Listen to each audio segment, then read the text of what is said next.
This Friday, just like several Fridays in recent weeks, thousands of Hondurans are planning to take to the streets to protest corruption.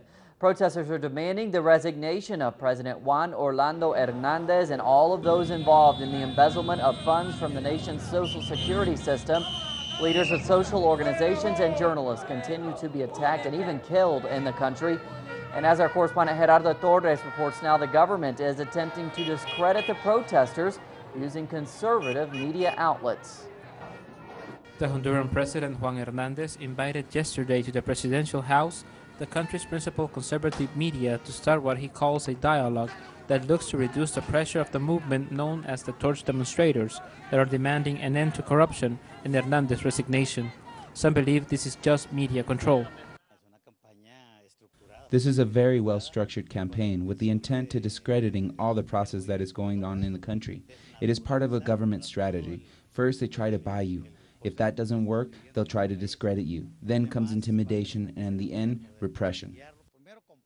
David Romero was the first journalist to show proof that linked the multi-million-dollar embezzlement of the Social Security Institute to the ruling National Party and high-profile public officials. He is now being accused of defamation against public officials. I denounce the general attorney as corrupt. I have enough proof to show that he is corrupt, that he has received bribes and stolen money from the Social Security Institute and the fake companies that embezzled money from the health system. Meanwhile, I have been accused of defamation. Members of the protest movement are currently on a hunger strike, and they say that they are being victimized on social media.